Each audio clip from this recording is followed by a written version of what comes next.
떡찜은 가래떡에 오이소박이처럼 고기와 표고버섯을 채워 넣고 사태 그리고 채소들과 함께 양념장에 졸여낸 찜 요리입니다. 찜 요리라고 하면 이렇게 만두처럼 찜기에 쪄낸 음식을 생각할 수 있지만 재료들이 잠길 정도의 물에 양념장을 넣고 동물성 재료와 식물성 재료들을 넣어서 뭉근한 불로 익히는 요리도 찜 요리라고 합니다. 조림도 비슷한 요리라고 할 수 있지만 두부조림이나 생선들을 이용한 조림들은 찜보다는 시간이 짧고 국물이 적은 게 조림이라고 합니다. 궁중음식의 하나로 옛날 주방의 상궁들이 임금의 건강을 생각해서 고기를 먹고도 위장에 부담이 안 가는 떡찜을 만들어서 임금께 올렸다고 합니다. 음식을 만들 재료 살펴보도록 하겠습니다. 가래떡 150g, 소고기 사태부위 70g, 다진 우둔살 30g, 당근 70g, 무 100g, 표고버섯 2개, 계란 1개, 잣 1작은술, 은행 5알, 파 20g, 마늘 3알입니다. 필요한 양념으로는 간장, 식용유, 설탕, 참기름, 다진 마늘, 다진 파, 후추, 깨, 소금입니다. 시습에 필요한 조리도구들 확인해 보세요.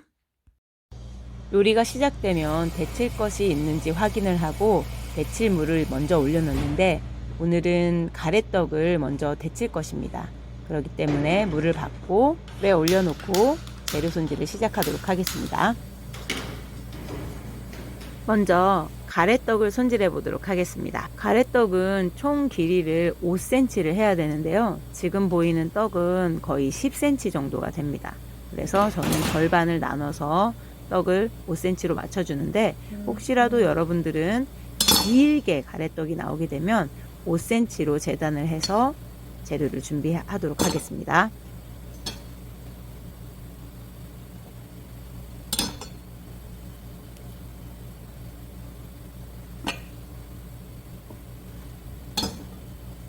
재단을 다 했다면 안에 떡을 십자 모양으로 갈라줘서 이따가 소를 박아줘야 되잖아요.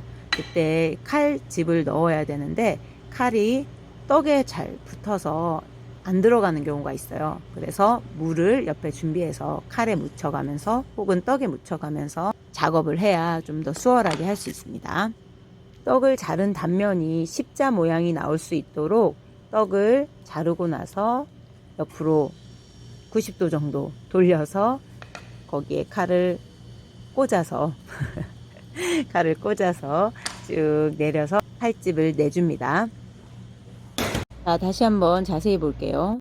칼집이 3cm 정도 나오게 하기 위해서 위에 1cm를 남겨놓은 자리에 칼을 넣고 그 뒤에도 보면 그 1cm가 맞는지 확인을 하면서 그 칼이 찍힌 자리가 1cm가 맞는지 확인을 해서 거기로 뚫고 쭉쭉 내려오면서 3cm 정도의 칼집을 내주고 앞도 뒤도 밑에 1cm 정도가 남을 자리에서 칼을 빼줍니다.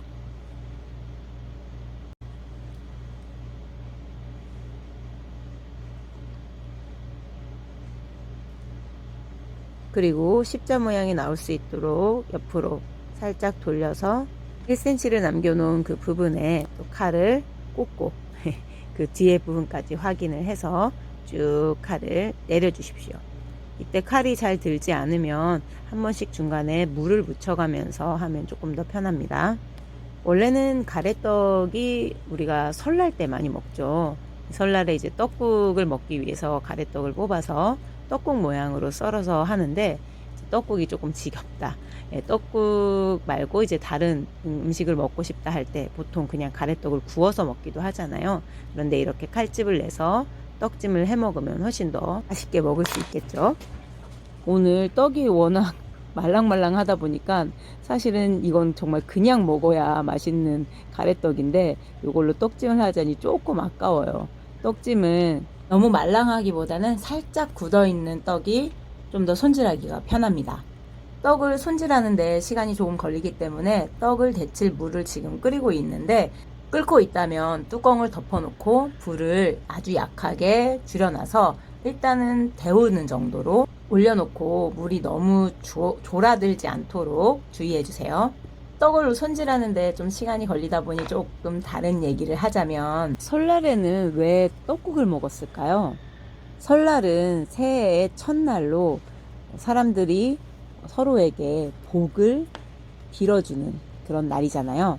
그래서 이 떡국을 만드는 원래 가래떡이 굉장히 길게 쭉 뽑아지죠. 그래서 수명도 길게 살라 하고, 그리고 요것을 살짝 말려서 떡을 썰어서 떡국을 먹는데, 이 떡국 모양이 옛날에 그 엽전, 뭐 지금도 우리가 동전이 있지만 그 동전 모양처럼 이렇게 자르는 모양을 이제 동전 모양처럼 자르는 거예요. 그래서 돈을 많이 벌라는 그런 의미도 담겨 있어서 설날에는 떡국을 먹었다고 합니다. 또 떡국을 먹으면 한 살 더 먹는다는 얘기 들어본 적 있으신가요?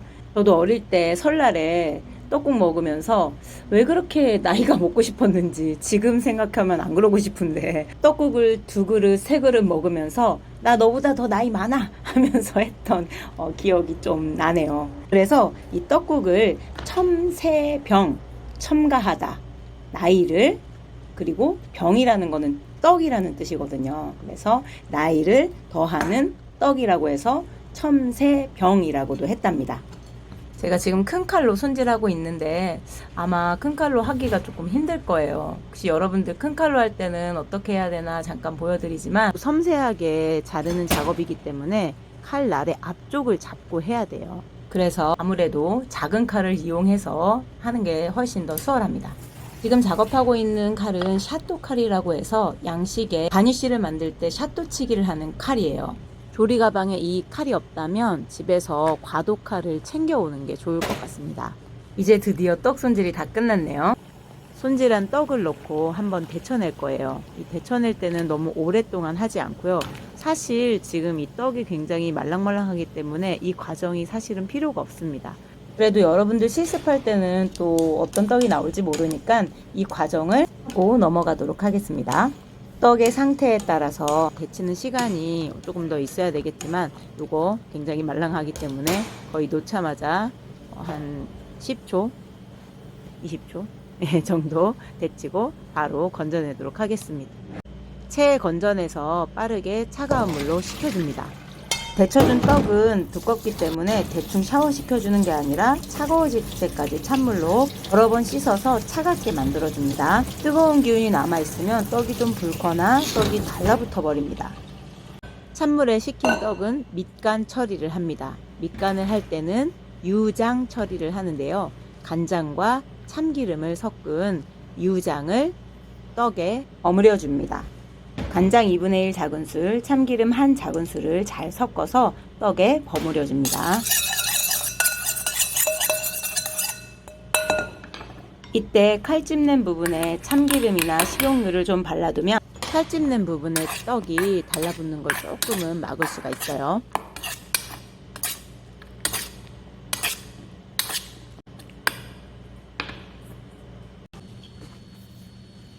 냄비에 물을 넣고 고기를 삶아냅니다.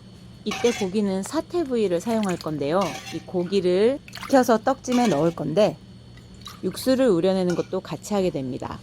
그래서 찬물부터 고기를 넣어서 익혀줍니다.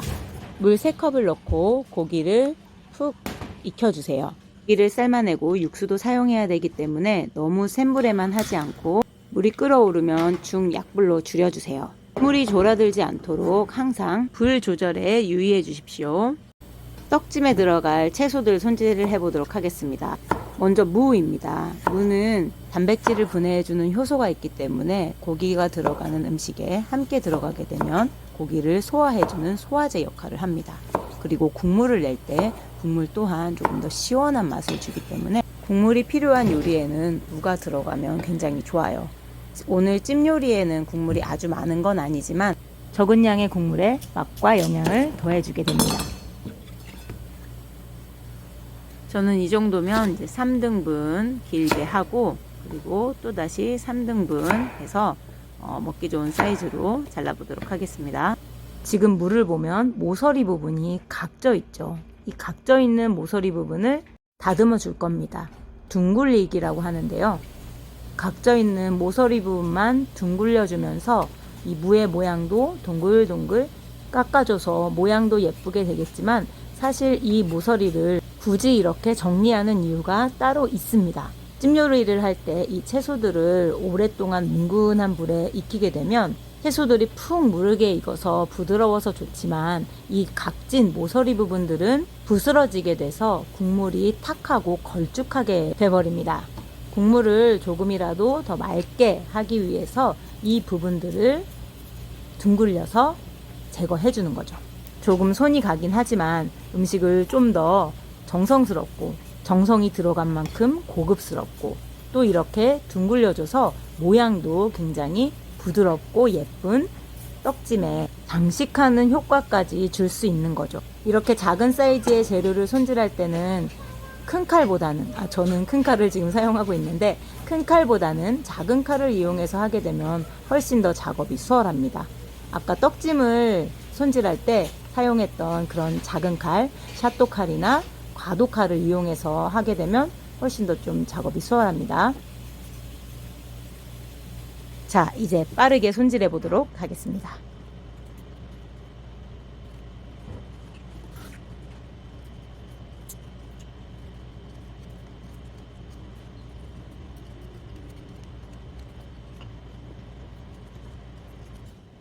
자, 엄청 빠르게 손질이 다 됐죠? 네, 이렇게 동글동글하게 완성되었습니다. 이제 당근을 손질해 보도록 하겠습니다. 당근도 무와 비슷한 크기로 잘라주는데요. 당근은 위와 아래가 두께가 좀 다르죠. 그래서 크기를 비슷하게 하려면 두꺼운 부분과 얇은 부분의 등분을 다르게 해줍니다. 밑에 두 토막은 2등분을 해주고 위에 두꺼운 부분은 4등분을 해줍니다. 모양을 조금 이쁘게 하기 위해서 비스듬하게 등분을 냈어요. 그리고 지금 껍질은 제거하지 않았는데 이따가 둥글리기를 하면서 껍질 부분도 같이 제거를 해주겠습니다.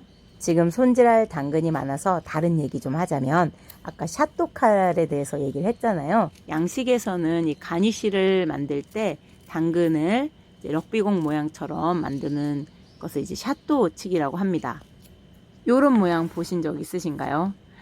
얼마나 많이 사용하길래 이 전용 칼이 나왔을까요? 저도 우리 한식에 이런 전용 칼들이 있어야 된다고 생각을 해요. 근데 또 이제 칼들이 너무 많으면 또 복잡하기 때문에 과도칼이나 이런 칼들을 빌려서 사용을 하면 되겠죠. 이제 빠르게 손질해 보도록 하겠습니다.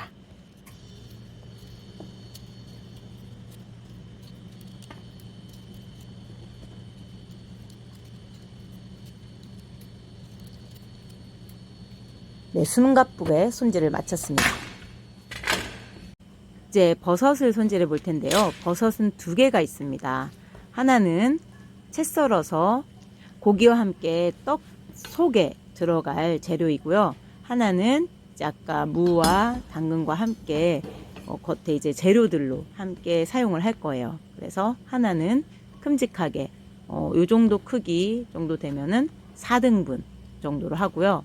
그리고 나머지 하나는 곱게 채 썰어야 되기 때문에 얇게 포를 떠서 채를 곱게 썰어 주십시오.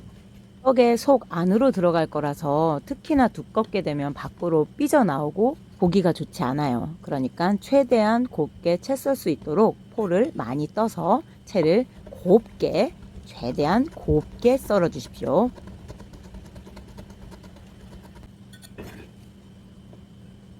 이제 도마를 깨끗하게 닦아주시고 프라이팬에 올릴 거를 준비해야 되는데요. 먼저 지단을 가장 먼저 붙여줘야 돼서 지단 붙일 준비를 먼저 하도록 하겠습니다. 흰자와 노른자 분리해 주시고요. 황백 지단 붙일 준비합니다. 흰자나 노른자 안에 알끈이가 있는데 지금 여기는 노른자 안에 있네요. 이 알끈이를 제거해 주시고 소금을 약간씩 넣어서 잘 저어줍니다. 흰자부터 잘 저어서 끈끈한 농후 남백을 풀어주고 위에 거품이 생기면 거품은 제거를 해주세요. 거품이 제거되면 한 큰술 정도의 흰자를 노른자에 섞어 노른자의 양과 흰자의 양을 맞춰줍니다. 색깔은 노란색이 조금은 연해지겠지만 그래도 너무 뻑뻑하지 않도록 흰자를 섞어서 부드러운 식감을 더해줍니다. 자, 이제 냄비에 고기를 한번 살펴볼 텐데요. 바글바글 끓어오르면 위에 떠있는 불순물들을 제거하고 불을 낮춘 약불로 줄여줍니다. 고기가 다 익어야 되니까 지금 위에 보면 빨갛게 된 부분은 물에 잠기지 않았어요. 그래서 살짝 이렇게 기울여서 고기가 잠기게끔 해서 뚜껑을 덮어서 익혀줍니다. 찜에 전체적인 양념장 만들어 볼게요. 간장 3큰술, 간장의 절반을 설탕과 다진 파를 넣는데 설탕 1.5큰술, 그리고 다진 파 1.5큰술, 다진 마늘은 다진 파의 절반 3분의 2큰술, 참기름, 깨소금 1작은술씩 넣어주시고요. 후추는 약간 넣어주세요.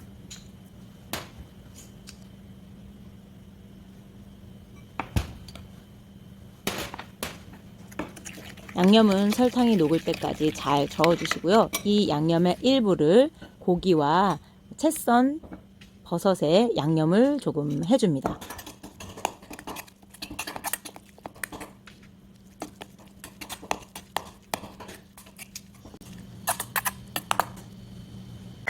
자, 이제 고기를 확인해 보도록 하겠는데요. 고기가 한 절반 이상 익었을 때 아까 손질해뒀던 무와 당근을 먼저 넣고 살짝하게 한번 익혀냅니다. 무와 당근은 단단한 채소이기 때문에 미리 먼저 익혀내는 역할도 하고요. 그리고 채소에 있는 성분들이 우러나와서 국물이 훨씬 더 맛있는 육수 맛을 내게 됩니다. 이제 가래떡 안에 소를 채워서 넣을 건데요. 다진 고기와 채 썬 버섯을 양념한 걸 이 가래떡 사이에 끼워 넣을 거예요. 식용유나 참기름을 묻혀놔도 또 속에 이 떡이 이렇게 붙어 있는 경우가 있을 수 있습니다. 그럴 때는 다시 기름을 바르지 말고 물을 살짝씩 바르면서 떡이 붙어 있는 사이를 벌려주고 그 사이에 소를 채워 넣도록 하겠습니다. 제가 지금 손질한 떡이 10개 정도 되니까 이 속에 채워 넣을 것을 대략적으로 이제 반으로 나눠 주시고 이 절반 부분에서 5개 정도가 나올 수 있도록, 물론 미리 등분을 다 해놨다고 해서 그 등분에 있는 양을 속에 다 채우진 않아도 돼요. 떡에 속이 너무 많이 들어가게 되면 나중에 고기는 익어지게 되면 이렇게 굳어지면서 이렇게 좀 더 통통하게 되거든요. 물론 통통해 보이는 게 더 먹음직스럽고 맛있어 보일진 몰라도 음식이 너무 과해 보인다 할까? 네, 그러니까 속 터지지 않게 적당히 채워주세요. 속을 채워주고 나서는 이렇게 손으로 조물조물 하면서 두께를 고르게 맞춰주세요. 한번 자세히 보도록 하겠습니다. 떡에 칼집 낸 부분에 식용유나 참기름을 발라 두었는데도 이렇게 붙는 경우가 있으니까 물을 한 번씩 묻혀가면서 속을 채워 넣도록 하세요. 속을 채워 넣을 때 한쪽 방향으로 꾹꾹 눌러 담으면서 반대쪽까지 채워질 수 있도록 잘 채워 주십시오. 그리고 반대쪽 부분을 약간 손질을 해 주시고요. 옆으로 살짝 돌려서 한쪽 면씩 약간 채워주고 또 반대쪽을 돌려서 그 반대쪽 부분을 약간씩 채워줍니다.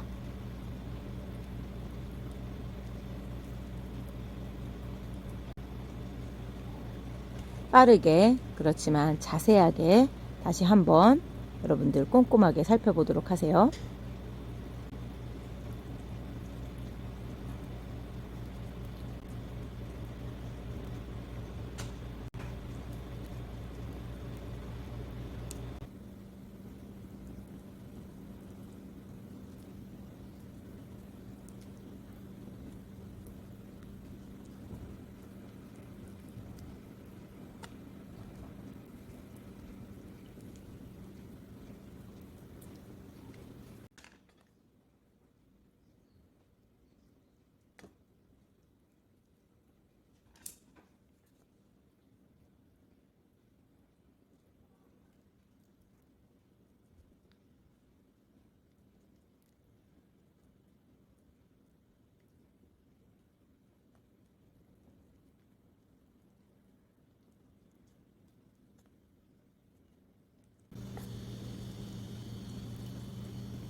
시간 관계상 넣는 것은 생략하고 모두 채워진 것들 세팅합니다. 떡에 속을 채워놓는 사이에 무와 당근이 살캉하게 익었고요. 고기도 다 익었네요. 냄비에 채를 받쳐 고기와 채소들은 건져주고 육수는 찜을 할 국물로 남겨둡니다. 이때는 굳이 명포에 거르지 않아도 됩니다. 어차피 양념을 넣고 졸여낼 거기 때문에 아주 맑게 거를 필요는 없어요. 여기에 양념장의 3분의 2 정도를 풀어서 재료들을 졸여줄 겁니다. 여기에 당근이나 무 같은 채소들이 다 익었고 고기도 익었고요. 속을 채운 가래떡도 한번 지져서 익혀줄 거거든요. 그래서 육수는 1컵 정도 분량이면 되겠습니다. 익은 고기는 무나 당근 같은 채소들과 비슷한 크기로 잘라주는데요. 이 자를 때 고기의 단면이 결 방향인지 결 반대 방향인지를 보고 썰어주세요. 결 반대 방향으로 썰어야 고기가 훨씬 더 부드럽습니다. 양념장을 풀어준 육수에 무와 당근, 삶은 고기와 표고버섯을 넣고 양념장이 채소와 고기에 잘 배일 수 있도록 졸여줍니다. 이제 후라이팬에 올려서 할 작업들을 할 건데요. 달궈진 후라이팬에 식용유를 두르고 지단을 먼저 붙여줄 건데요. 기름방울이 있으면 지단이 약간 튀겨지듯이 지져지기 때문에 기름방울을 좀 제거를 해주세요. 떡찜에 올릴 지단 고명은 마름모 모양이기 때문에 아주 많은 양을 하지는 않아도 되고 조금 길쭉하게 해서 마름모 형태의 지단을 만들 수 있는 크기로 지단을 붙여주세요. 넓게 붙이지는 않되 조금 도톰하게 하는 것도 찜 요리의 고명으로 좋을 것 같아서 남은 것들을 더 발라주고 있습니다. 전체적으로 골고루 익으면 뒤집어서 뒷면도 골고루 잘 익을 수 있도록 기름 묻은 그 키친타올로 한 번씩 꾹꾹 눌러주면 좋습니다.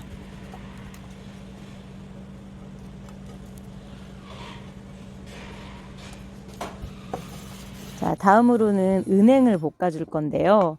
사실 제가 실습을 할 때 그때 은행이 없었어요.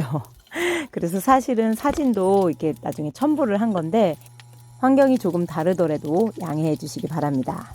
은행은 달궈진 후라이팬에 기름을 넣고 은행을 볶으면서 소금을 조금 간을 해주시고요. 중불 정도에서 볶으면서 껍질이 갈라질 때까지 볶게 되면 속 안까지 잘 익습니다.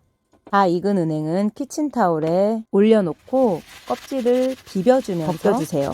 뜨거울 때 이 비비면서 벗겨야 이 얇은 껍질이 벗기게 되면 껍질이 달라붙어서 잘 떨어지지 않아서 또 한 번 다시 볶아서 껍질을 벗겨줘야 돼요. 그러니까 뜨거워도 뜨거울 때 껍질을 깨끗하게 잘 벗겨내시기 바랍니다. 은행이 익으면 약간 푸르스름하고 투명한 옥빛이 돼요.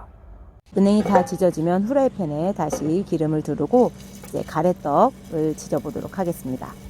가래떡을 지지는 이유는 미리 지져주면 훨씬 더 고소하고 맛있죠. 그리고 고기를 익히는 역할도 해주는데요.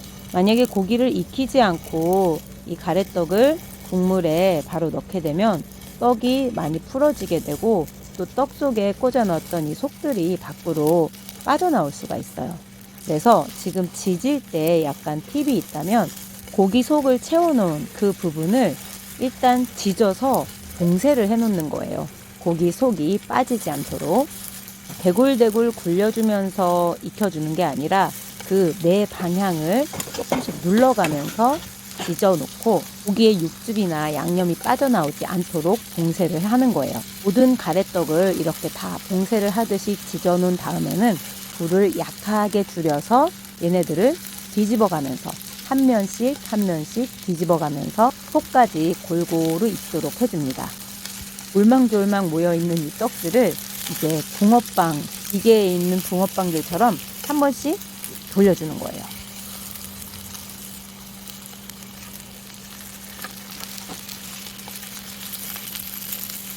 겉의 색깔이 너무 누래지지 않도록 약한 불에서 계속 뒤집어 가면서 골고루 익혀주시고 속 안에 있는 고기까지 웬만해서는 익혀주는 게 좋아요. 하지만 우리가 이제 떡찜 국물에 넣어서 또 한번 졸여낼 거기 때문에 그때도 익는 것들이 있겠지만 웬만해서는 여기에서 거의 다 익힌 상태에서 떡찜에 들어가면 좋겠습니다. 떡을 지지고 있을 때 옆에서 양념장을 졸이고 있었습니다. 국물이 절반 정도 졸아들었을 때 떡에도 양념이 배이도록 가래떡을 넣어줍니다. 그때 남아있는 양념장, 아까 양념장에 3분의 2 정도의 양념을 넣었고요. 나머지 3분의 1의 양념을 이때 함께 넣어서 색을 좀 더 진하게 낼 수 있도록 양념장을 넣어줍니다. 떡 하나하나에 색이 잘 배일 수 있도록 양념장을 떡 위에다가 조금씩 끼얹어 주세요.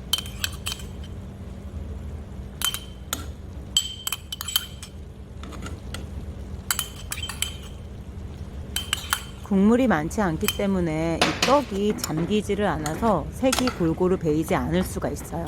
그래서 냄비를 기울여서 국물을 조금씩 따라서 위에다가 끼얹어 주면서 색이 골고루 배일 수 있도록 해주세요. 만약에 이때 떡이 지져지지 않았다면 이렇게 뒤집으면서 속에 있는 소들이 다 빠져나오게 되거든요. 우리는 미리 그 문을 봉쇄를 해놨잖아요. 그래서 속이 잘 빠져나오지는 않습니다. 그래도 너무 막 뒤척이게 되면 아무래도 빠져나올 수가 있겠고, 여기에서 국물이 조금 많아서 졸여지는 시간이 오래되게 되면 떡이 또 부를 수가 있어요. 그러니까 국물의 양을 보면서 너무 국물이 많다 싶으면 좀 불을 높여서 센 불에 좀 졸여주는 것도 방법입니다. 그리고 마지막 졸일 때 불을 좀 세게 해서 졸이게 되면 간장의 색이 좀 진하게 잘 배이고요. 그리고 설탕이 코팅 역할을 하면서 좀 더 윤기나게 해주는 역할을 합니다.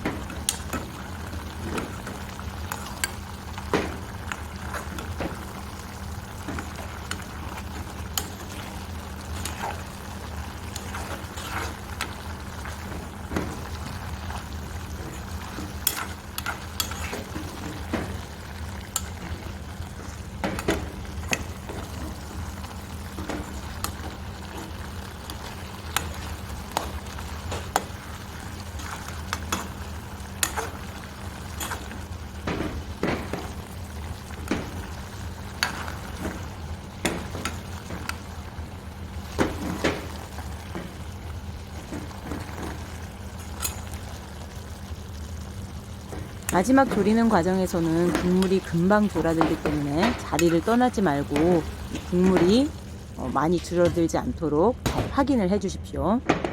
국물이 두세 큰술, 두세 숟가락 정도 남게 되면 이제 그릇으로 옮겨 넣습니다. 떡이 아무래도 많기 때문에 밑에 먼저 깔아주고, 그 다음에 무나 당근 그리고 버섯을 골고루 보이도록, 고기도 사이사이에 보일 수 있도록 얹어주세요. 지금 무가 보이는데 꼭 밤 같지 않나요? 속일 수도 있겠어요. 고기와 버섯, 당근들을 풍성하게 넣고 가래떡과 다른 재료들이 골고루 잘 섞일 수 있도록 세팅을 해주세요.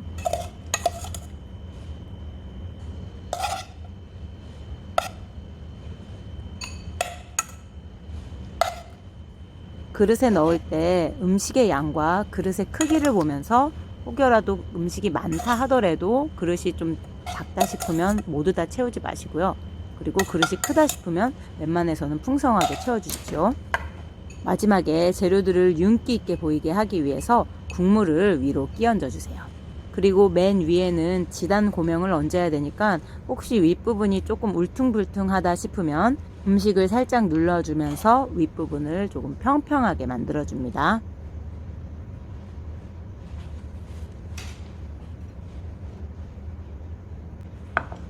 지단 고명은 마른 목골을 만들어 줄 거죠. 길게 직사각형 형태를 만들어 주시고요. 그리고 폭은 가래떡 크기들이 조금 커서 2cm 정도로 해주면 좋을 것 같아요. 그래서 고명의 크기도 2cm 길이를 맞춰가면서 마른 목골 모양의 황백지단을 얹어서 마무리해 줍니다.